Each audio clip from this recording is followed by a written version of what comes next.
The scent of expensive gardenias mixed with the stench of burning sulfur is a memory that never leaves my nose. It is stuck there, in the back of my throat, a constant reminder of where I went and what I saw. I wake up in the middle of the night, gasping for air, clutching my sheets, terrified that the silk of my pillowcase is actually the rough burning stone of that place. You might think you know what fear is. You might think you know what regret tastes like. But until you have stood where I stood, until you have looked into the eyes of people the whole world worships and seen them burning in hell, you do not know the full weight of the truth. My name is not important anymore. The name I used to sign on million-dollar contracts means nothing. The name that was on the guest list of every exclusive party in Los Angeles is just dust now, but I need you to listen to me. I need you to put away every distraction, turn off the noise of the world, and really hear what I am saying. Because the world you see on your screens, the glamorous world of movies and red carpets, it is a lie. It is a painted mask over a rotting skull. And I was one of the people holding the paintbrush. I was a talent agent, not just any agent. I was the woman you came to when you wanted to be a star. I sat in a glass office overlooking the city, deciding who would be famous and who would be forgotten. I had power. I had influence. I could make a phone call and change the cast of a blockbuster movie. I could destroy a reputation with a whisper. I lived for the deal, for the money, and for the feeling of control. I wore suits that cost more than most people earn in a year. I walked with my head high, my heels clicking on marble floors like the ticking of a clock I thought would never stop. But I wasn't born in that glass office. I didn't start with power. I started with nothing. I was just a waitress in a cheap diner, wearing a stained apron, serving coffee to truckers and tourists who didn't even look at my face. I remember the smell of grease in my hair. I remember the ache in my feet after a 12-hour shift. I hated it. I hated the feeling of being invisible. I scrubbed tables and swore to myself that one day I would be the one sitting at the table and everyone would be scrambling to serve me. That bitterness, that desire to be seen and worshipped, it was the seed of my destruction. It was the open door that the devil used to walk right into my life. I fought my way up. I clawed and scratched and stepped on anyone who got in my way. I traded my conscience for a corner office. I learned to lie without blinking. I learned to manipulate young men and women who came to Hollywood with stars in their eyes. I promised them the world, and I delivered it, but I never told them the cost. I never told them that the price of fame is often your soul. I didn't care. I thought I was winning. I thought I was living the dream. I used to hear people talk about Christian testimonies. Sometimes, scrolling through my phone late at night, I would see videos about near-death experiences or stories of repentance. I would scroll past them with a sneer. I thought they were pathetic. I thought religion was a crutch for people who weren't strong enough to make it on their own. I mocked the name of Jesus. I used his name as a curse word when a deal fell through or when my latte wasn't hot enough. I had no fear of God. I was my own God. I worshipped the reflection in the mirror, and I demanded that everyone else worship it too. It was the night of the Golden Globes. The air in Los Angeles was thick with excitement. The city felt electric. I was wearing a dress that was custom-made for me, a shimmering black fabric that hugged every curve. I had diamonds around my neck that felt cold and heavy, like a collar. I remember looking in the mirror before I left my penthouse. I saw a powerful woman. I saw a winner. I didn't see the emptiness behind the eyes. I didn't see that my soul was starving, shriveled up like a dead leaf. The gala was loud. The flashbulbs of the cameras were blinding, flashing like lightning storms. Everyone was smiling, but if you looked closely, the smiles didn't reach their eyes. It was a room full of sharks pretending to be dolphins. I moved through the crowd, shaking hands, kissing cheeks, making deals. I saw the actors I represented. They were beautiful, glowing with health and success. They thanked me in their speeches. They raised glasses of champagne to my name. I felt a surge of pride so strong it was almost intoxicating. I thought to myself, this is it. This is life. This is what matters. But then something shifted. It wasn't a sound, it was a feeling. A sudden, crushing weight in the center of my chest. I tried to ignore it. I took a sip of champagne. hoping the bubbles would wash it away. But the weight grew heavier. It felt like a stone hand was squeezing my heart. My left arm went numb. The fingers that were holding the crystal glass lost their feeling. The glass slipped from my hand and shattered on the floor. The sound was sharp, cutting through the laughter of the party. People turned to look. I saw annoyance in their faces, not concern. I was disrupting the scene. I was making a mess. I waved my hand, trying to smile, trying to signal that I was fine. "I just need a moment," I whispered. My voice sounded thin and far away. I turned and walked toward the ladies' room. Every step was a battle. My legs felt like they were moving through deep water. The hallway seemed to stretch out forever, the lights blurring into long streaks of gold. I pushed open the door to the restroom. It was empty, thank God. It was quiet. The walls were lined with mirrors, reflecting my face back at me a dozen times. I gripped the edge of the sink, my knuckles turning white. I looked at myself. The powerful talent agent was gone. The woman in the mirror was pale, sweating, terrified. The lipstick looked like a wound on my face. I tried to breathe, but my lungs refused to expand. It felt like the air in the room had been sucked out. The pain in my chest exploded. It wasn't just pain. It was an invasion. It felt like something was tearing me apart from the inside. I fell to my knees. The cold tile of the floor shocked my skin through the thin fabric of my dress. I gasped, trying to call for help, but no sound came out. I was alone. All my money, all my connections, all the famous people I knew, none of them could help me now. I was dying on a bathroom floor next to a trash can filled with paper towels. The irony was cruel.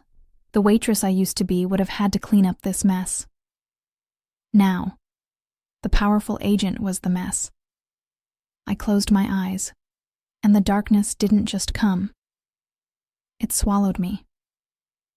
It wasn't the darkness of sleep. It was a heavy, living blackness. It felt like I was sinking into tar. I felt a separation, a violent ripping sensation. I knew, with a terrifying clarity, that I was leaving my body. I wasn't just fainting, I was checking out. And in that moment, for the first time in decades, I thought about God. But it wasn't a prayer of faith. It was a thought of panic. I thought, this can't be real. I am not ready. I haven't done enough yet. I tried to bargain. I tried to offer my wealth. I mentally shouted, I will build a church. I will give millions to charity. Just let me up. But silence was the only answer. The pain stopped abruptly. The crushing weight on my chest vanished, but it was replaced by a cold that I cannot describe with human words. It was a cold that burned.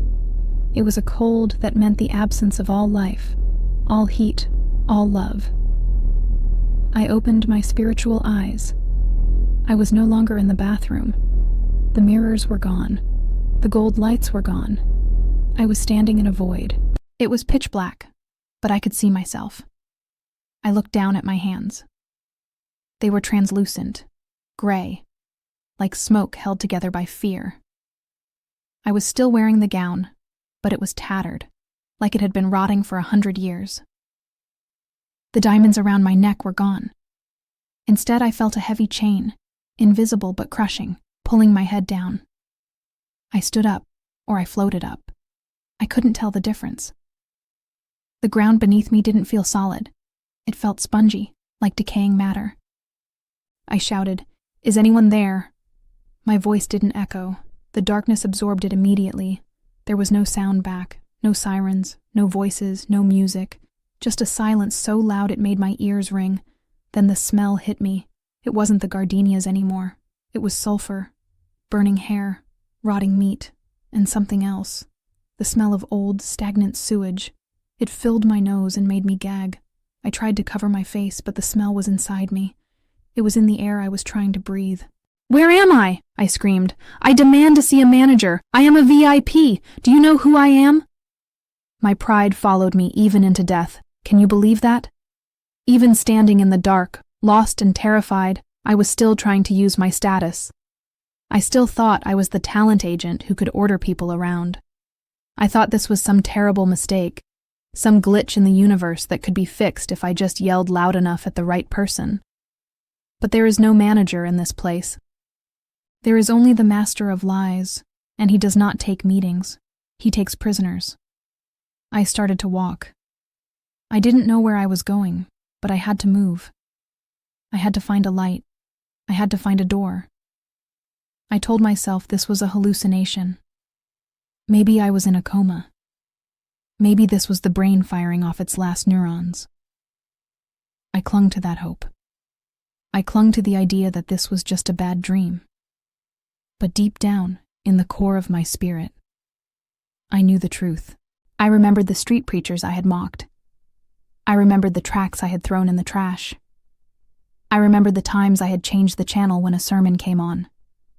The words repentance and salvation flashed in my mind like neon signs, but they were crossed out, broken, unreachable. I walked for what felt like hours, or maybe minutes. Time does not exist there. It is just an endless, agonizing now. The darkness began to shift. I saw shapes in the distance, tall, jagged shapes that looked like ruins. As I got closer, I realized they were walls. Massive, towering walls made of black stone that seemed to be wet, weeping some dark liquid. I had arrived at the gates of my new reality. I wasn't in a hospital. I wasn't in a dream. I had stepped out of the spotlight and into the shadow of death, and the horror was only just beginning. I paused, looking at the looming structure. It looked twistedly familiar. It looked like a distorted nightmare version of the grand theaters on Hollywood Boulevard. The places where I had walked red carpets. The places where I had watched my clients receive gold statues. But this theater wasn't built for celebration. It was built for torment. The entrance was wide, like a gaping mouth. And from inside, I heard a sound. It started low, like the hum of a ventilation system, but as I listened, I realized what it was. It was a choir, but not a choir of angels. It was a choir of screams, thousands, millions of voices, screaming in unison, screaming in distinct individual agony. And beneath the screams, I heard something that chilled me more than the fire. I heard laughter, cruel, mocking laughter. I wanted to run back. I wanted to turn around and run into the black void, to hide in the nothingness. But I couldn't. My feet were moving on their own. I was being drawn in. It was like a magnet. My sin was the metal, and that place was the magnet. I couldn't fight it. The contract had been signed a long time ago with every lie I told, with every act of vanity. Now it was time to fulfill the terms. I walked through the gates. The air got hotter. The smell got worse. And then I saw the sign. It wasn't written in neon. It was burned into the stone above the archway. It didn't say Hollywood. It didn't say fame. It said nothing. It was just a blank black space. Because in hell, you lose your name. You lose your identity. You become nothing but your pain. I stepped inside. The floor was hot. I looked down and saw that the tiles were actually faces. Faces flattened and pressed together, mouths open in a silent scream. I stepped on them, and I felt them squirm. I jumped back, horrified, but there was nowhere to land but on more faces.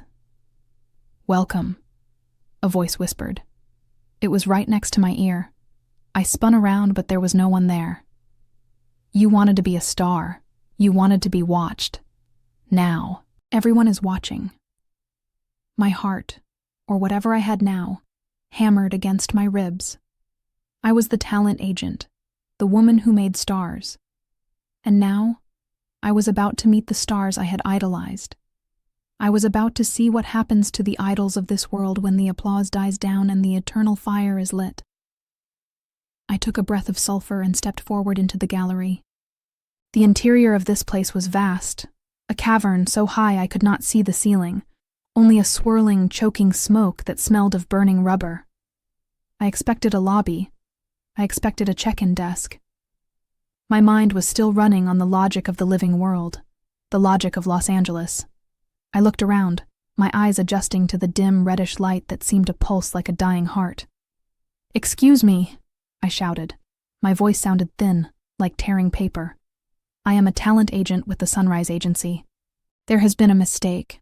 I need to speak to someone in charge immediately." I saw a figure standing near a pillar. The pillar looked like marble, but as I got closer, I saw it was made of compressed gray bones. The figure was tall, wearing what looked like a tuxedo. Relief washed over me. A uniform, someone who worked here. I smoothed my torn dress, fixed my hair as best I could, and walked up to him with my chin high. "You there," I said, snapping my fingers. "I need a phone. I need to call my lawyer. This is unacceptable." The figure did not move. He stood perfectly still, his back to me. I reached out and tapped him on the shoulder. The fabric of his suit felt damp, cold, and slimy. "Did you hear me?" I demanded. Slowly, painfully, the figure turned around. I screamed. I scrambled back, my heels slipping on the wet floor. The man had no face. Where his eyes, nose, and mouth should have been, there was only a smooth, blank surface of pale skin, like an egg. But then, the skin began to split. It tore open in the center, revealing a mouth full of jagged, broken glass shards instead of teeth. He didn't speak. He didn't have a tongue. He just opened that horrific maw and let out a sound that wasn't a voice. It was the sound of 1,000 people gasping for air at once. He reached for me. His hands were not hands. They were long, blackened claws that dripped with a dark, oily liquid. "No!" I shrieked, scrambling backward on my hands and knees. "Stay away from me!" I ran. I ran blindly into the dark, my breath coming in short, painful bursts. The heat was intensifying. It wasn't just hot. It was a heavy, suffocating pressure like being buried alive in hot sand. My skin felt like it was shrinking, tightening against my bones. I found myself in a different section of the cavern. The architecture here mocked the exclusive lounges of Hollywood. There were velvet ropes, but they were made of intestines. There were plush red chairs, but they were soaked in blood. And there were people, hundreds of them. They were standing in clusters, holding glasses, laughing. For a second, my heart leaped. I thought I had found the party. I thought I had found the VIP room. I walked closer, desperate for familiarity. "Please," I whispered, "help me." But as I approached the velvet ropes, the illusion shattered. These weren't the beautiful people I knew. These were monsters. Their skin was hanging off their bodies in strips. Their eyes were wide, bulging with terror, even as their mouths were frozen in rictus grins. They were holding glasses, yes, but the glasses were filled with boiling lead. I watched in horror as a woman in a tattered, shimmering gown raised the glass to her lips. She didn't want to drink it. I could see the resistance in her shaking hand. I could see the tears of blood streaming down her face. But her hand moved on its own, forced by some invisible puppet master. She poured the boiling liquid into her mouth. Steam hissed from her throat. Her skin blistered and popped. She screamed, but the scream was drowned out by the liquid filling her lungs. She fell to the floor, writhing, clawing at her own throat. And the people around her? They didn't help. They didn't look away. They laughed. They pointed and laughed, but their laughter was jagged, broken, filled with their own agony. It was a loop. A sick, twisted loop of performance and punishment. I recognized the dynamic immediately. It was the industry. It was the culture I had helped build. The envy. The schadenfreude. The way we used to watch a rival fail and feel a secret thrill. Here, that secret thrill was a weapon. They were being forced to act out their own cruelty for eternity. I backed away, sick to my stomach. I bumped into a table. On it sat a golden statue, just like the ones given out at the award ceremonies. But this one was alive. It was a small, twisted demon, frozen in gold paint, its eyes following me. "Do you want the award?" the statue whispered. Its voice was like grinding stones. "You worked so hard for it. Take it." I stared at it. "No," I whispered. "Take it!" the statue screamed, its gold paint cracking to reveal red, raw flesh underneath. "It is what you lived for. It is your God." I turned and ran again. There is no rest in hell. You cannot sit down. You cannot catch your breath. The fear pushes you forward, deeper into the pit. I realized then that this wasn't just a random place. This was a prison designed specifically for people like me. People who worshipped themselves. People who traded their souls for a moment of applause. I had spent my life trying to get into the most exclusive rooms, the places where regular people weren't allowed. And now, I was in the ultimate exclusive room, the room for the damned. I saw a man in a suit that looked like it was made of dollar bills sewn into his skin. He was counting. He was counting invisible money in his hands over and over again. 1 million, 2 million, 3 million, he muttered, his voice frantic. As he reached 10 million, his hands caught fire. He screamed and tried to shake the fire off, but the fire was coming from inside his fingers. He burned until his hands were black stumps, and then instantly, they regenerated, and he started counting again. 1 million, 2 million. I knew him. I didn't know his name, but I knew his spirit. He was a producer, a man who cut budgets, who cheated writers, who squeezed every penny out of every project. His greed was now his torture. I wanted to vomit, but my stomach was empty. I felt a thirst that was beyond dehydration. It was a spiritual thirst. My soul was dry, cracking like a desert floor. I remembered a glass of water I had left on my nightstand that morning. Just a simple glass of water. I would have given every contract, every client, every diamond I ever owned just to lick the condensation off that glass. "Please," I croaked. "Water, just a drop." "There is no water here," a voice said. I turned. Standing near a wall of weeping stone was a woman. She looked different from the others. She wasn't screaming. She was staring at the ground. She was wearing a waitress uniform. My heart stopped. It was the same uniform I used to wear 20 years ago. The same stained apron. The same comfortable shoes.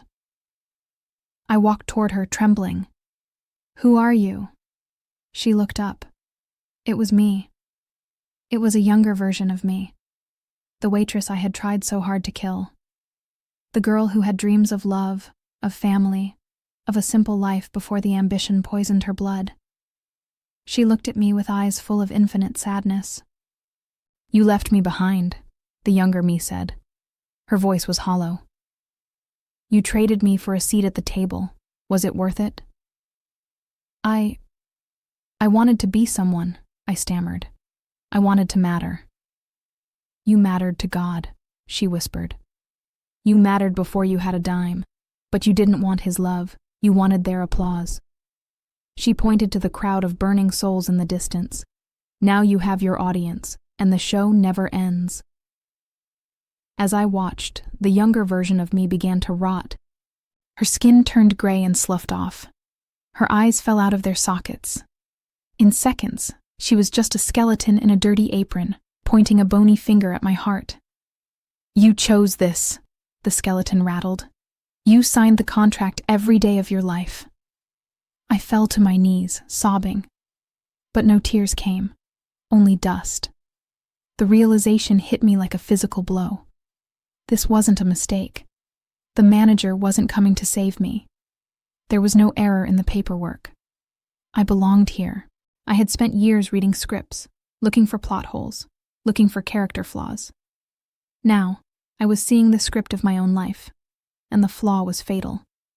I had built a kingdom of sand, and when the tide of death came, it washed everything away. I thought about the testimonies I had ignored. I thought about the people who tried to tell me about Jesus. I remembered a driver I once hired, a simple man who tried to give me a Bible. I had laughed at him. I had told him to focus on the road and keep his fairy tales to himself. That man was probably in heaven right now. He was probably drinking from a river of life while I was begging for a drop of water in a burning desert. The tables had turned. The first had become last, and the last had become first.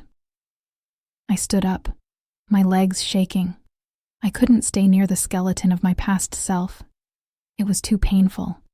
I had to keep moving. The cavern seemed to be opening up, leading into an even larger space, a space that looked like a grand gallery, a hall of fame. But the portraits on the walls were not paintings. They were windows into small, personal hells, and inside those windows were faces I knew. I walked toward the gallery of idols. The heat was so intense now that I could smell my own hair singing. But the curiosity, the sick, morbid curiosity that had driven my career, pushed me forward. I had to see. I had to know who else was here. And as I stepped into the next chamber, the screams got louder. They weren't just random screams anymore. They were names. People were screaming their own names, trying to remember who they were, trying to hold on to a shred of identity as the fire consumed them. I was about to see the true cost of fame. I was about to see the people the world calls icons in their final eternal state. If this story is speaking to you, if something inside your heart is stirring, stay with me and take a moment to subscribe here to the channel. This is not just a video. This is an encounter with God. The architecture of hell mocks the things we loved on earth. I realized this as I stepped into the vast, cavernous hall that lay beyond the entrance. In Los Angeles, we had museums and galleries dedicated to the history of cinema, temples built to worship the human image. We had hallways lined with golden statues and velvet carpets where the air always smelled of expensive cologne and money. This place was a twisted, horrific reflection of those galleries. The ceiling was lost in a swirling vortex of black smoke, and the walls were not made of drywall or marble. They were hewn from a living, breathing rock that pulsed with a dull, rhythmic thumping, like the heartbeat of a dying giant. The floor beneath my feet changed. It was no longer the spongy, decaying matter of the outer darkness. It was hard and slick, polished to a shine that reflected the reddish glow of the air. But as I looked closer, I saw that the polish was not wax. It was a thin layer of blood and tears, a lubricant for the nightmare that was about to unfold. I was in the gallery of idols. I walked forward, my legs trembling. The silence of the outer void was replaced here by a low, constant murmur. It sounded like a cocktail party happening in the next room, a hum of voices and laughter. But as I moved deeper into the hall, the sound sharpened. It wasn't conversation. It was a loop of recorded adulation mixed with weeping. I heard the phantom sounds of applause, clapping hands that sounded like dry bones snapping together. I heard the roar of a crowd, but it was aggressive, hungry, like a pack of wolves waiting to be fed. To my left and right, the walls were lined with alcoves. In the museums of Hollywood, these alcoves would hold costumes from famous movies or props that defined a generation. Here, the alcoves held the people themselves. I stopped at the first display. My breath caught in my throat, choking on the sulfurous air. Inside a niche carved from jagged obsidian stood a man. I didn't know his name, but I knew his type. I had represented dozens like him. He was the classic leading man, the action hero, the one who saved the world in every summer blockbuster. On Earth, his body had been his temple. He had spent hours in the gym, sculpting every muscle, adhering to strict diets, injecting whatever substances would keep him looking like a god. He had been the epitome of strength, the man every woman wanted and every man wanted to be. Now, he was a husk. His skin was gray and paper-thin, draped loosely over a skeleton that looked too fragile to support him. He was trying to lift a heavy stone that lay at his feet. It was a boulder, inscribed with the words, "Public Image." He would bend down, his joints cracking with a sound like pistol shots, and struggle to lift the weight. His face contorted in agony, sweat turning to steam on his forehead. He would manage to lift it to his waist, his eyes bulging with the effort, desperate to prove his strength, desperate to maintain the facade. But the moment he lifted it, the stone would heat up. I could see it turning bright orange, then white hot. It burned his hands, searing the flesh down to the bone. He screamed, a sound of pure masculine defeat, and dropped the stone. It crushed his toes, pulverizing them into a bloody mess. He fell back, sobbing, cradling his mangled feet. And then, the horror reset. His feet healed instantly. The burns on his hands vanished. The stone cooled down, and a compulsion, an invisible whip, forced him to stand up and reach for the stone again. "One more rep," a demonic voice whispered from the shadows. "One more set for the fans.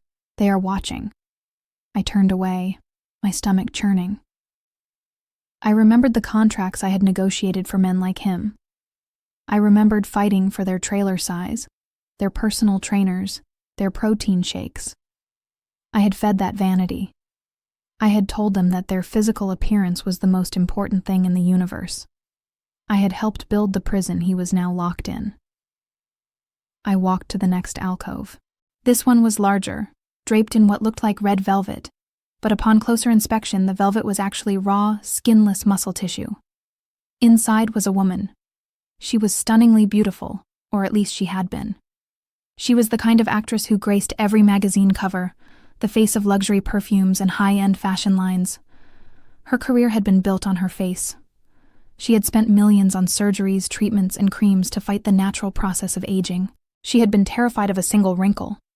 In this place, she sat in front of a vanity mirror, but the mirror was not glass. It was a portal to a nightmare. Every time she looked into it, her reflection showed her decomposing.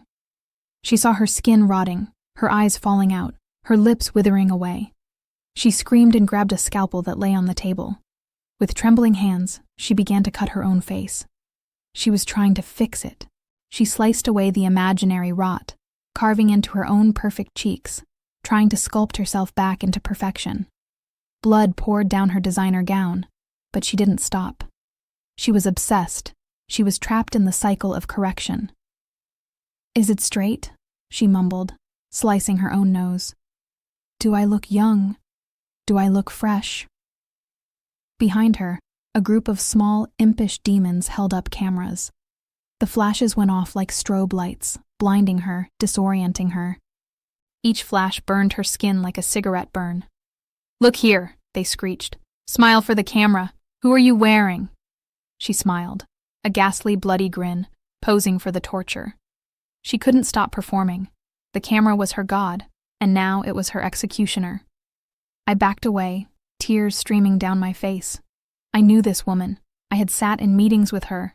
I had told her she needed a nose job to get the part. I had told her to lose 10 pounds. I had fed the insecurity that was now eating her alive. I wasn't just a witness. I was an accomplice. The gallery stretched on for miles. It was an endless corridor of broken dreams. I saw musicians who had sold their souls for a hit record. They stood before microphones made of red-hot iron. When they opened their mouths to sing, no music came out. Only centipedes and beetles poured from their throats, choking them, filling their lungs with filth. They gagged and retched, but the band kept playing, a discordant screeching noise that grated on the nerves like a dental drill. I saw comedians who had made their fortunes mocking God and ridiculing the faithful. They were now the punchline.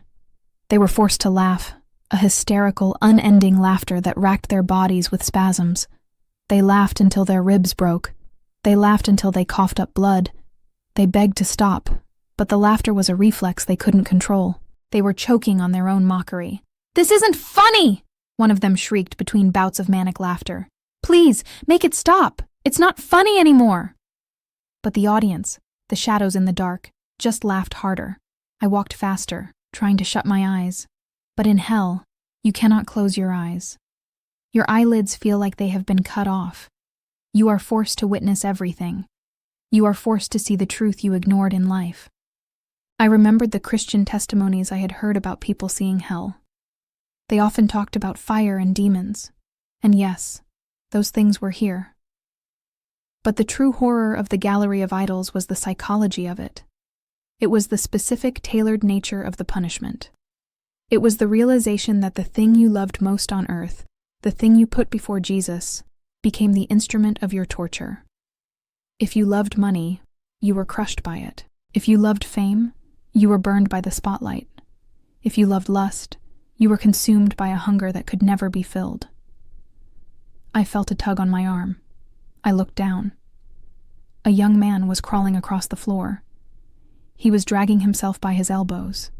His legs were twisted at unnatural angles. He was wearing a t-shirt with a famous band's logo on it. "Help me," he whispered. "I need an autograph." I recoiled. "What?" "I need an autograph," he rasped, holding up a piece of burning paper and a pen that looked like a syringe. "If I get the autograph, they'll let me go. They promised." I looked at his face. He was a fan. He wasn't a star. He was one of the millions who had worshipped these idols. He had spent his life chasing them, buying their albums, watching their movies, defending them on the internet. He had made them his gods. "There is no one here who can help you," I said, my voice shaking. "They can't even help themselves." He looked at the alcoves, at the screaming, bleeding figures. "But they are stars," he whimpered. "They are special. They have the power." "They have nothing," I screamed at him, sudden anger flaring up in my chest. "Don't you see? They are just people, broken, sinful people. They are burning just like you." The young man stared at me, then looked back at the idols. A look of absolute betrayal crossed his face. He realized too late that he had worshipped a lie. He had given his devotion to ash. He let out a wail of despair that merged with the chorus of the damned, and the floor swallowed him up, pulling him down into a lower level of darkness. I stood alone in the middle of the hallway, trembling. The heat was becoming unbearable. It felt like the air itself was trying to cook me. I looked down at my own hands. The expensive manicure was gone. My nails were black and cracked. My skin was gray. I was a talent agent. I was a waitress. I was a fraud. I had spent my life connecting people. I connected actors with directors. I connected brands with faces. I was the bridge, and I had led them all here. I was the bridge to hell. Every contract I signed was a death warrant. Every time I told a young girl to do whatever it takes to get the role, I was pushing her into the fire. Every time I told a young man to forget his morals, because this is Hollywood, I was locking the chains around his soul. I wasn't just a spectator in this gallery. I was the curator. The guilt hit me harder than the heat. It was a physical weight, heavier than the boulder the action star was lifting. I fell to my knees, scraping them on the hard, bloody floor. "Oh God," I whispered. It wasn't a prayer yet. It was a groan of realization. What have I done? I looked up. At the end of the hall, there was a massive set of double doors. They were covered in gold leaf, but the gold was peeling, revealing rusted iron underneath. Above the doors, a sign flickered in broken neon. The main event. I knew I had to go through those doors. I didn't want to. Every fiber of my being screamed to run the other way. But in this place, your will is not your own. You are drawn to your judgment like a moth to a flame. I stood up. My joints ached. My throat was parched. I walked toward the doors. As I got closer, the sounds from inside became distinct. It wasn't screaming. It wasn't laughter. It was conversation. It was the sound of a cocktail party. But the voices were familiar. Too familiar. I reached the doors and pushed them open. The handles burned my palms, branding the skin, but I pushed anyway. The doors swung open with a heavy, grinding sound. And there, inside the room, I saw them. The inner circle. The A-list. The people I had spent my entire career trying to impress. The people whose phone numbers were the most valuable things I owned. They were standing in a circle, holding glasses of fire. They looked up as I entered. Their eyes were black voids. Their skin was translucent, showing the fire coursing through their veins. And one of them, a woman whose face was known in every country on earth, stepped forward. She looked at me with a mixture of hatred and recognition. "You're late," she hissed. Her voice sounded like a snake slithering through dry leaves. "We've been waiting for you. You have a lot to answer for." I froze. The fear paralyzed me. This wasn't just a gallery of strangers anymore. This was a reunion of the damned, and I was the guest of honor. I took a step back, but the doors slammed shut behind me. There was no escape. I was locked in with the monsters I had helped create, and they were hungry. The realization of salvation lost washed over me. I had traded eternal life for a seat at this table. And now, I had to eat the meal I had prepared. I looked at the woman again. I recognized her eyes. I had looked into those eyes 1,000 times over lunch at the Ivy, over drinks at the Chateau Marmont. But now, there was no mask. There was only the raw, naked soul of a woman who had been consumed by her own vanity, and she knew me. She knew exactly who I was. "Welcome to the party," she said, raising her glass of fire. "It never ends." All the testimonies in the world couldn't have prepared me for the look on her face. It was the look of someone who knows they are lost forever and wants to drag everyone else down with them. I was about to learn that the only thing worse than being alone in hell is being with the people you wronged.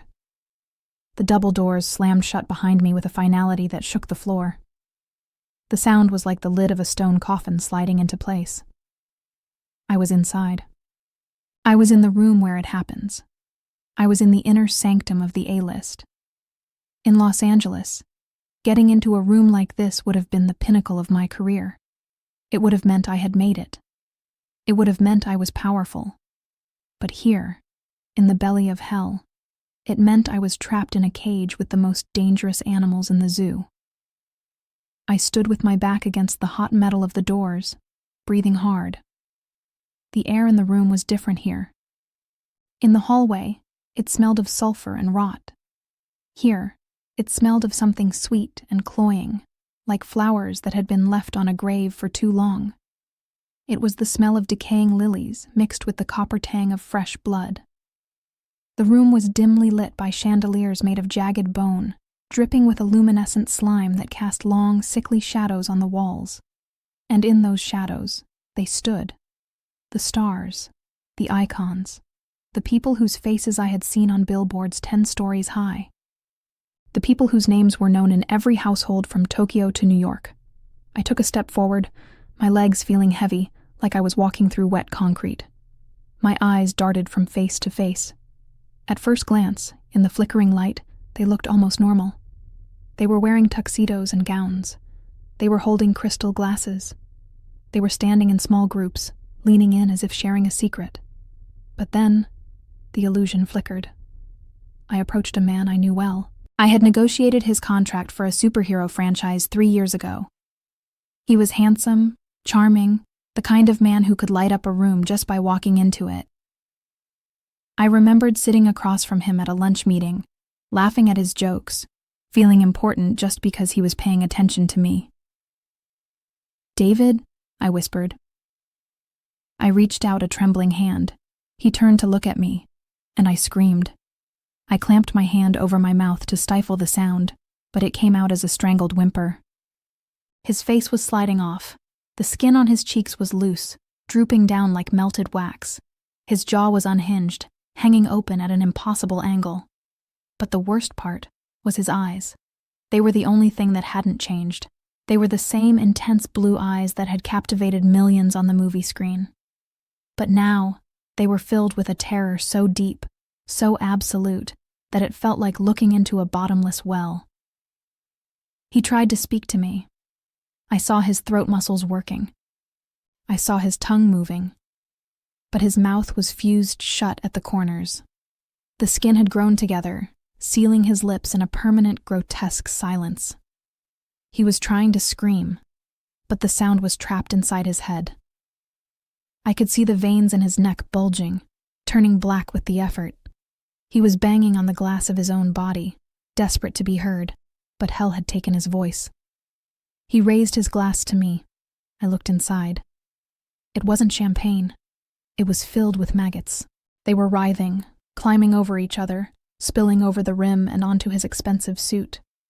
He tipped the glass, and the maggots poured onto his face, burrowing into the melting skin. He didn't flinch. He just stood there, staring at me with those terrified, famous eyes, performing the toast he had done 1,000 times at 1,000 parties. I backed away, bumping into someone else. I spun around. It was a woman I had envied for years. She was a pop star, a global sensation. She had a voice that could shatter glass and a body that men worshipped. I had always been jealous of her. I had hated how effortless her life seemed. I used to look at her photos and think, why her? Why does she get everything? Now, standing inches away from her, I saw the truth. She was naked, but she was wearing her awards. Golden statues, platinum records, trophies, they were melted and fused into her flesh. The gold had seared into her skin, creating a suit of armor that burned her constantly. She was shivering, vibrating with pain, and she was listening. She had her hands pressed over her ears, her eyes squeezed shut. She was rocking back and forth, muttering something I couldn't understand. I leaned in closer, fighting the urge to run. "What are you hearing?" I asked. "What is it?" She pulled her hands away for a split second, and a sound exploded from her ears. It wasn't music. It was a cacophony of voices. Millions of young voices. "I want to be like you. I hate myself because I don't look like you. I did what you said in your song. I gave up everything to be famous like you." It was the voices of her fans, the voices of the generation she had led astray. Every young girl who had starved herself to look like this woman, every young boy who had chased money because of her lyrics, their souls were screaming at her, and she had to listen. She was the receiver for all the pain she had caused. She slammed her hands back over her ears, screaming in agony. "Make them stop, please, make them stop loving me. I don't want their love, it burns." I stumbled back, my heart hammering against my ribs. The realization hit me like a physical blow. In the world above, we measure success by influence. We want followers. We want fans. We want people to listen to us. But here, in the kingdom of the dead, influence is a chain. Every person you led away from Jesus, every person you pointed toward sin, becomes a weight around your neck. Their admiration becomes your torture. I looked around the room. It was a gallery of the damned, a museum of regret. I saw a famous director who was known for his visionary films that mocked Christianity. He was standing in a corner, clawing at his eyes. His eyes were gone. In their place were 2 burning coals. He had used his vision to blind others to the truth, and now he was blinded by fire. I saw a comedian who had built a career on cruel jokes. His tongue was pulled out of his mouth, stretching down to his chest, nailed to his tie. He was choking on it, gagging, unable to swallow, unable to breathe. These were the people I had looked up to. These were the gods of Los Angeles. I had spent my life as a talent agent trying to get close to them, trying to get a piece of their magic. I had served them. I had lied for them. I had covered up their scandals. I had been their gatekeeper. And now, I was locked in with them. A sudden hush fell over the room. The screaming didn't stop, but the figures froze. They all turned toward the center of the room. A space cleared. In the center of the room, on a pedestal made of human skulls, sat a simple wooden chair. It looked out of place. It looked like a chair from a kitchen table. A man walked into the circle. I recognized him instantly. He was a legendary actor, a man who had won every award in existence. He had been the king of Hollywood for decades. He was old when he died, but here he looked ageless, preserved in his moment of greatest vanity. He walked to the chair and sat down. He looked at us. He looked at me. "And the winner is..." he croaked. His voice was like grinding gravel. He reached into his chest.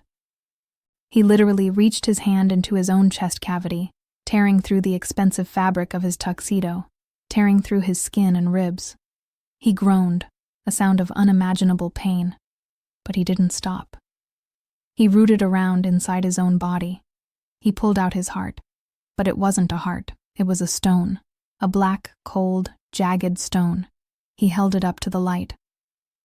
"This is what we won," he whispered. "This is the prize." The room erupted. The other souls, the actors, the singers, the models, they rushed him. They didn't run to help him. They ran to attack him. They tore at his clothes. They bit his flesh. They were like starving dogs fighting over a bone. "Give it to me," someone shrieked. "I earned it. I sold more tickets." "It's mine," another screamed. "I have more followers." I watched in horror as the most famous people in history tore each other apart over a black stone heart. They were animals. No, they were worse than animals. Animals kill for food. These people were killing for pride. Even in hell, even while burning, they were still competing. They still wanted to be the best. They still wanted to be the star. I backed away until I hit the wall. I slid down until I was crouching on the floor. I put my head in my hands. "I know them," I sobbed. "I know all of them." I wasn't just a witness. I was a participant. I had fed this machine. I had been the one who told that young girl she was too fat, pushing her toward the eating disorder that eventually killed her. I had been the one who told that young actor to take the drug-fueled role, pushing him toward the overdose that ended his life. I was their dealer. I dealt in fame, and fame was the poison that had killed them all. I looked at my hands. They were trembling uncontrollably. I saw the faint outline of a ring on my finger. A ring I used to wear, a symbol of my status. It was gone now, but the mark was still there. "I don't belong here," I lied to myself. I was just doing my job. I was just an agent. But a voice inside my head, a voice that sounded like the waitress I used to be, spoke up clearly. You knew the cost. You saw what the industry did to people and you didn't care. You profited from their destruction. I looked up. The fight in the center of the room was dispersing. The bodies were regenerating, the wounds closing up so the torture could begin again. The legendary actor was back in his chair, his chest whole, preparing to tear his heart out again. It was a script written by the devil, performed on an infinite loop. I scrambled to my feet. I had to get out. I couldn't watch this anymore. I couldn't watch the people I had admired be reduced to monsters. I ran toward a dark corner of the room, away from the chandeliers. There was a small, narrow hallway there, barely wide enough for a person. It didn't look like an exit. It looked like a service corridor. I squeezed into it. The walls were wet and slimy.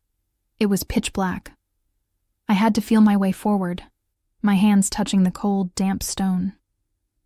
As I walked, the sounds of the party faded, but they were replaced by something else. A low, rhythmic chanting. It sounded like a business meeting. It sounded like a negotiation. I walked toward the sound.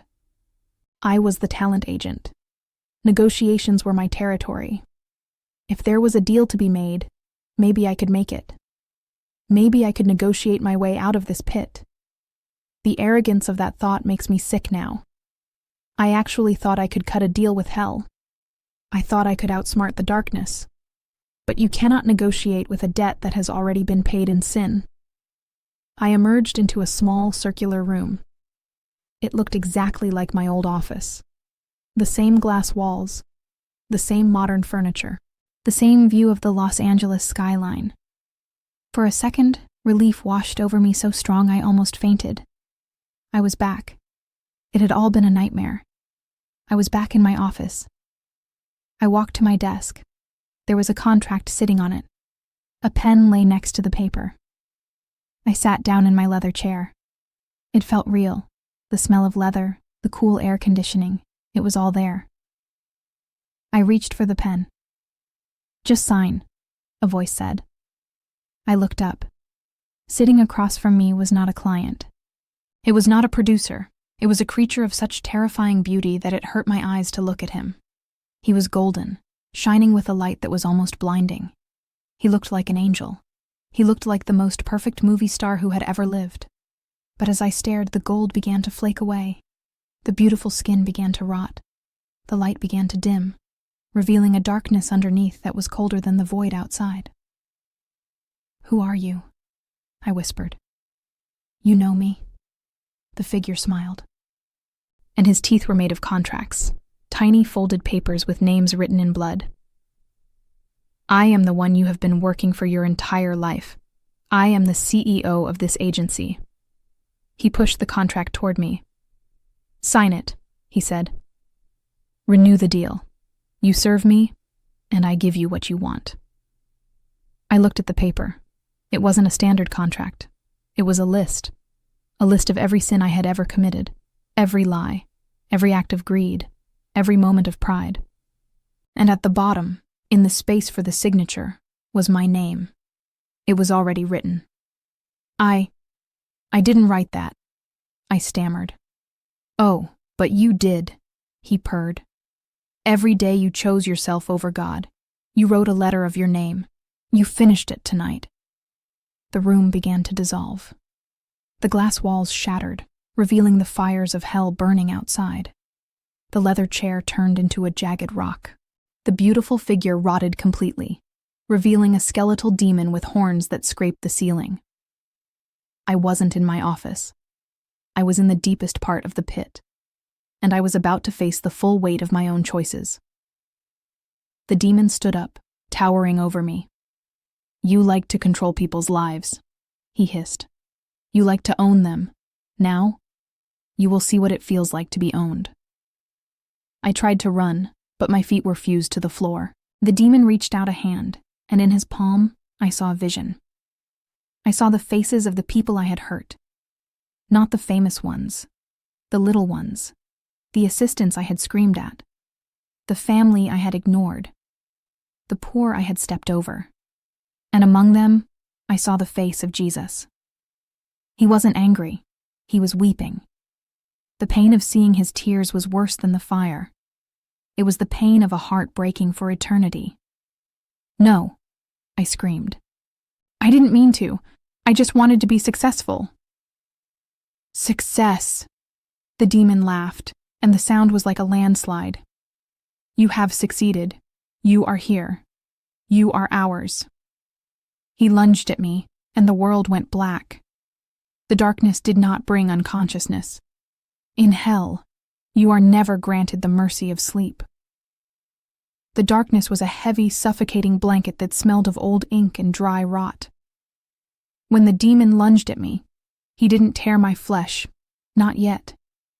He tore into my mind. I found myself seated again. But this time, I wasn't in my plush office chair. I was strapped to a cold metal seat that felt like an electric chair. My arms were bound with thick, glowing chains that burned my skin, and my eyelids were pinned open. I could not blink. I could not look away. The golden executive, that rotting, beautiful monstrosity, stood beside me. He held a remote control in his skeletal hand. But it wasn't plastic. It was a human finger bone. Let's review your portfolio, he whispered, his voice dripping with a sarcasm that cut deeper than any knife. You were so proud of your work. You loved to see your clients on the big screen. Let's watch the director's cut of your life. The darkness in front of me flickered to life. It was a screen, massive and high definition, playing scenes from my past. But these weren't the scenes I remembered. These weren't the glamorous moments of signing deals or drinking champagne. These were the moments I had buried, the moments I had justified, the moments I had erased from my conscience. The first scene played.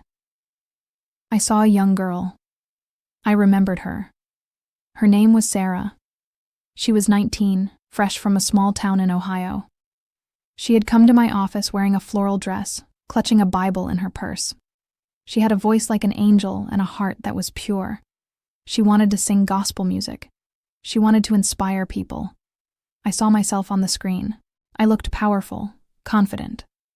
I saw myself lean across the desk, a predatory smile on my face. Sarah, honey, the screen version of me said. Nobody buys good girl anymore. If you want to make it in this town, you have to be edgy. You have to be sexy. That Bible, leave it in the drawer.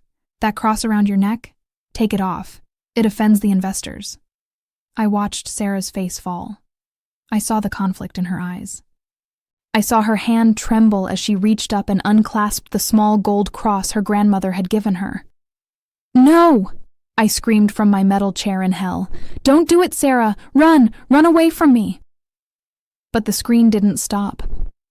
I watched as I molded her. I watched as I introduced her to photographers who exploited her. I watched as I pushed her into parties where drugs were passed around like appetizers. I watched her light dim. I watched the innocence die in her eyes, replaced by a hard, glassy look of addiction. Then, the scene shifted. It showed Sarah 3 years later. She wasn't singing gospel. She was in a hotel room, alone, surrounded by empty bottles and pills. She was writing a note, a suicide note, and in the note she wrote, "I lost myself when I listened to her. I lost God." The demon pressed pause. The image of Sarah's lifeless body froze on the screen. "A masterpiece," the demon hissed, leaning close to my ear. "You killed her soul before she even killed her body. We have a special commission for agents like you." I sobbed, my body shaking against the restraints. "I didn't know. I just wanted her to be a star." "You knew," the demon corrected. "You knew that light cannot exist where we live, and you snuffed it out because it made you uncomfortable." The scene changed. The portfolio continued. I saw a young man, a screenwriter. He had written a script about redemption, about a man finding Jesus after a life of crime. It was powerful. It was raw. It was the kind of story that could change lives. I saw myself throwing the script into the trash can. "It's too preachy," I told him on the screen. "Religion doesn't sell. Change it. Make the hero find inner strength. Make him find himself. Cut out the God stuff. It's embarrassing." I watched the writer compromise. I watched him water down the truth until it was just a generic, hollow story about self-help. I watched him take the power of salvation out of his work to please me, to please the industry. "You blocked the message," the demon gloated. "Thousands of people could have heard the gospel through that movie, but you silenced it. You are one of our best censors." The weight of it crushed me. It wasn't just personal sin. It was systemic. I was a gatekeeper for darkness. I had stood at the door of culture and said, "No God allowed." I had actively filtered out the truth and pumped in the lies. I wasn't just a victim of the world. I was an architect of it. Then, the screen went black for a moment. "And now," the demon whispered, his voice dropping to a terrifying growl. "The climax. The moment you signed the final page." The screen lit up with a scene from just a few months ago. I was at a dinner party in Malibu. The wine was flowing. The guests were laughing. Someone, a producer's wife, had brought up the topic of religion. She had mentioned a friend who had been born again and was acting differently. I saw myself on the screen. I was holding a glass of red wine. I looked tipsy, arrogant. I stood up to make a toast. "To Jesus Christ!" I shouted mockingly, raising my glass. The room went quiet, then erupted in nervous laughter. "The greatest fairy tale ever told. If he's real, let him turn this wine into water because I've had too much." I laughed. The table laughed. But watching it now, from the perspective of hell, I didn't hear laughter. I heard thunder. I saw something I hadn't seen then. Standing behind my chair at that dinner party was a dark, towering shadow. It had its hand on my shoulder. And when I mocked the name of the Lord, the shadow tightened its grip. It claimed me. In the projection room, the demon froze the image of my laughing face. "You asked for a sign," the demon whispered. "You challenged the king. Do you know what happens when you mock the source of life? You cut the cord. You severed the last thread of mercy that was holding you up." "I was drunk," I pleaded, tears streaming down my face, burning like acid. "I didn't mean it. It was just a joke." "There are no jokes here," the demon replied. "God is not a punchline. He is a consuming fire. And you are the fuel." The metal chair began to heat up. The screen dissolved into a mist of blood. The demon threw the remote control onto the floor, where it shattered into 1,000 screaming beetles. He turned to me.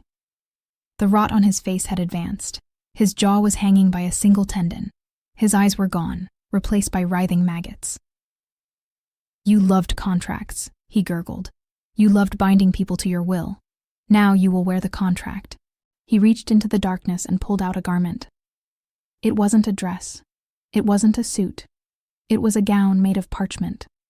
Old yellowed skin that looked like human vellum, and written on every inch of it, in glowing, burning letters, were my sins. Greed, envy, pride, blasphemy, the destruction of Sarah, the censorship of the truth. It was a catalog of my life's work. "Put it on," the demon commanded. "No," I whimpered. "Please, no." But my hands moved on their own. The compulsion of hell is absolute. You cannot disobey. My trembling hands reached out and took the gown. It felt hot to the touch, like a baking sheet fresh out of the oven.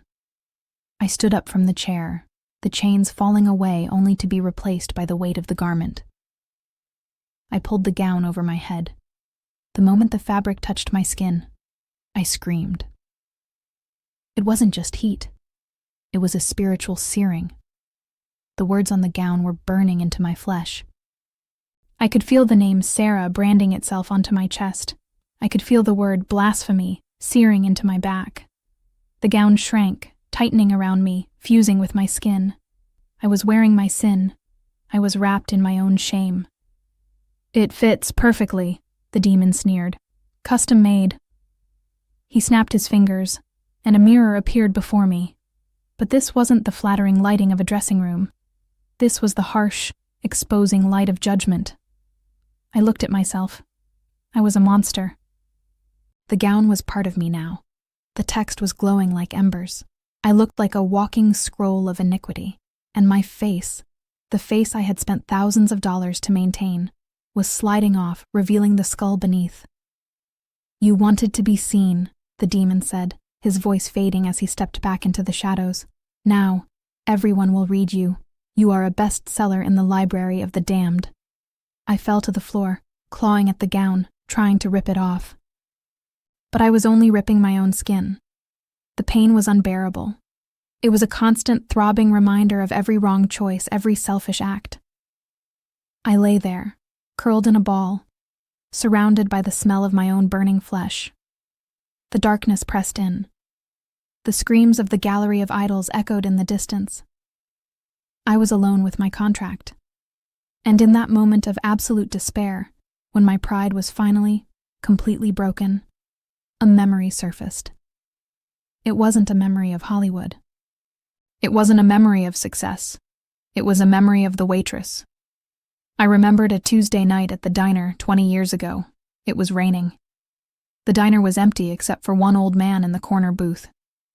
He had ordered a coffee and a slice of pie. He had left a $5 tip, a lot for him, I could tell. As I picked up the money, he had looked at me with kind, watery eyes. "Young lady," he had said, "you have a fire in your eyes. Ambition. Be careful where it leads you. The world will offer you gold, but it will pay you in dust." He had reached into his pocket and pulled out a small worn tract. "Take this," he said. "It's the map home, in case you get lost." I had taken it to be polite. I had thrown it in the trash as soon as he left. I didn't even read it. But now, lying on the floor of hell, the words of that tract came back to me. I didn't read them with my eyes. I heard them in my spirit. They were burned into my memory, even though I had ignored them. "For what shall it profit a man, if he shall gain the whole world and lose his own soul?" The verse hit me like a physical blow. I had gained the world. I had the penthouse. I had the car. I had the fame. And here I was, losing my soul, second by agonizing second. I realized then that God had been chasing me my whole life. He had sent Sarah. He had sent the screenwriter. He had sent the old man in the diner. He had placed roadblocks and warning signs every step of the way. and I had bulldozed through them all in my rush to get here. This wasn't an accident. This was a choice. My choice. I wept. But these weren't tears of self-pity anymore. They were tears of genuine, crushing regret.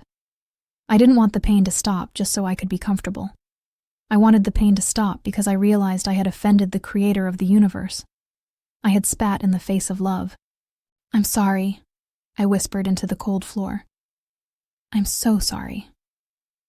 But in hell, sorrow is useless without hope, and hope is the one thing that is confiscated at the door. Or so I thought. As I lay there, the floor beneath me began to vibrate. The walls of the projection room shook.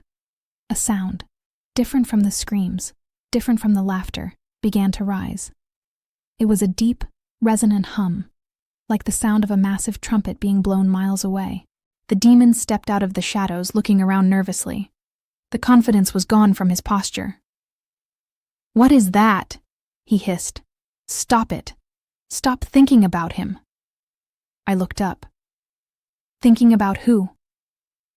"The name," the demon shrieked, covering where his ears used to be. "Don't say the name. It is forbidden here." I realized what was happening. My regret, my genuine acknowledgement of my sin, had opened a crack. Not a door, but a crack. A tiny fissure in the absolute darkness. I scrambled to my knees. The gown of fire flared up, burning hotter, trying to silence me. The pain was blinding, but I focused on that memory of the old man. I focused on the verse, "Lose his own soul." "I don't want to lose it," I shouted. "I don't want to be this." "Silence!" The demon lunged at me, his claws extended. But I didn't cower. For the first time since I arrived, I didn't look for a manager. I didn't look for a lawyer. I looked for the only advocate who has jurisdiction in the pit. I closed my eyes against the approaching monster and screamed the only word that matters. I screamed the only word that matters. I screamed it with every fiber of my being, with a desperation that ripped through the heavy, suffocating silence of that place. Jesus! The sound of his name was like a bomb going off in a library. The demon froze mid-lunge. He didn't just stop. He was physically repelled.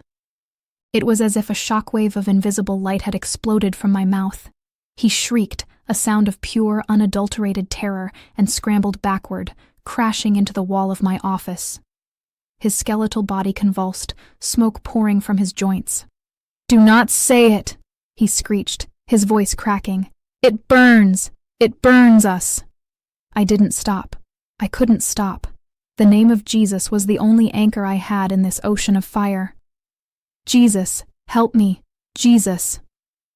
The room began to shake violently. The walls of the projection room cracked. The screen showing my sins shattered into a million pieces of black glass. The gown of fire I was wearing flared up, intensifying the pain to an agonizing crescendo. But it felt different now. It wasn't just burning me. It was being burned off of me. The demon was writhing on the floor, covering his face with his clawed hands. "Silence her. Make her stop," he howled to the empty air. But no one came. In hell, the name of Jesus is the ultimate authority. Even the demons know it, and they tremble. They hate it, but they must bow to it. I fell forward onto my face, sobbing. "I am sorry. I am so sorry for everything. I wasted it all. I mocked you. Please forgive me. I don't want to be here. I don't want this to be the end." I wasn't bargaining anymore. I wasn't offering to build churches or give money. I was offering the only thing I had left, my broken, shattered spirit. I was confessing. I was admitting that I was wrong, that I was a sinner, that I needed a savior. The floor beneath me felt like it was dissolving. The heat was becoming unbearable, a white-hot intensity that threatened to vaporize my soul. I felt a sensation of falling, a vertigo that spun the world around me. "You cannot leave!" the demon screamed, his voice distant now, fading into the roar of the crumbling room. "You signed the contract. You are ours." "I belong to him," I shouted back, though I didn't know if it was true. I only knew I wanted it to be true more than anything. "If he will have me, I belonged to him. The darkness swirled. The smells of sulfur and rot and burning flesh were overwhelmed by a sudden, sharp scent. It smelled like ozone, like a thunderstorm, like clean, fresh rain hitting hot pavement. I gasped, filling my lungs with it. It was the first breath of real air I had taken since I died. And then, everything went white. "Clear!" The word was shouted directly above me. A tremendous force slammed into my chest. My body arched off the cold floor. Pain, sharp and immediate, exploded in my ribs. "Again! Charging to 300! Clear!" Thump. Another jolt. This one was violent. It felt like a mule kicking me in the heart. I gasped, a ragged, desperate intake of breath that sounded like a drowning woman breaking the surface. My eyes flew open. I wasn't in the projection room. I wasn't in the gallery of idols. I was staring up at the fluorescent lights of the bathroom ceiling. Faces hovered over me. Paramedics in blue uniforms. A security guard looking pale. A woman in a sequined dress clutching her purse, looking horrified. "She's back! We got a pulse!" a paramedic shouted. I tried to speak, but my throat was raw. I coughed, and it felt like I was coughing up smoke. My chest burned where they had used the defibrillator paddles. "Don't try to move, ma'am," the paramedic said, his voice urgent but kind. "You've had a massive cardiac arrest. We lost you for a few minutes." A few minutes. He said a few minutes. To me, it had been an eternity. I had lived a lifetime in those few minutes. I had seen the end of all things. I had seen the destination of every lie I ever told. Tears streamed down my face, mixing with the sweat and the residue of my expensive makeup. I grabbed the paramedic's arm. My grip was weak but frantic. Is he here?" I whispered. The paramedic looked confused. "Who? Your husband? We can call someone." "No," I croaked. "Jesus. Is he here?" The paramedic paused. He looked at me, really looked at me. He saw something in my eyes that made him stop his work for a second. He saw the terror. He saw the change. "He's everywhere, ma'am," he said softly. "Just rest." They loaded me onto a stretcher. As they wheeled me out of the bathroom through the crowded hallway of the Golden Globes, I saw the faces of the people I had left behind. The actors, the directors, the stars. They looked different now. I didn't see their glamour. I didn't see their success. I saw their fragility. I saw the thin veneer of skin covering their souls. I saw the invisible chains around their necks. I saw the fire waiting for them. "Stop!" I tried to shout, but it came out as a whisper. "Don't go there! Please don't go there!" People stared. They thought I was delirious. They thought I was just another casualty of the Hollywood lifestyle, another burnout. But I knew the truth. I spent 3 weeks in the hospital. I underwent surgery. I had a pacemaker installed, but the real surgery had happened in my spirit. The moment I was discharged, I made a phone call. Not to a client, not to a producer. I called my lawyer. "Sell it," I said. "Sell what?" he asked, confused. "The Malibu house?" "Everything," I said. "The agency, my shares, the cars, the jewelry. Sell it all." "Are you crazy?" he shouted. "You're at the peak of your career. You can't just walk away." "I'm not walking away," I said, my voice steady for the first time in years. I'm running for my life." I walked out of that hospital, and I never went back to the office. I never signed another contract. I left the millions on the table. People said I had a breakdown. The tabloids wrote that I had lost my mind. They were wrong. I had found my mind. I moved to a small town, far away from the smog and the lights of Los Angeles. I bought a small house. I got a job. I became a waitress. Yes, you heard me. The former top talent agent is now wiping tables again. I wear an apron. My feet ache at the end of the day. I serve coffee to truck drivers and farmers. And I have never been happier. Every time I pour a cup of coffee, I thank God for the water. Every time I take an order, I look the person in the eye and I see a soul. a soul that needs to be saved. I keep a stack of tracts in my apron pocket, the same kind the old man gave me years ago. When the diner is quiet, or when I see someone looking lost, I slip one onto the table. It's the map home, I tell them, in case you get lost. Sometimes they laugh. Sometimes they throw it away. But sometimes they read it. And I see a spark of hope in their eyes. I still have nightmares. Sometimes I wake up smelling sulfur. Sometimes I see the faces of the friends I left behind in the gallery of idols. I weep for them. I pray for them every single day. I pray that they will wake up before the curtain falls. But I am not afraid anymore. Because I know who holds the keys. I know who broke the chains. My name is written in a new book now, not a contract of sin, but the book of life. And that is the only award, the only recognition, that will ever matter. Please, listen to me. If you are chasing the world, if you are trading your soul for likes, for money, for approval, stop. Just stop. Look at the price tag. Look at where the road ends. The party is not worth the hangover of eternity. Turn back. While you still have breath, while your heart is still beating, turn to Jesus. He is the only manager who can get you out of the contract you signed. He is the only star who shines in the darkness. Don't wait for the applause to die down. Walk off the stage now. Run to him.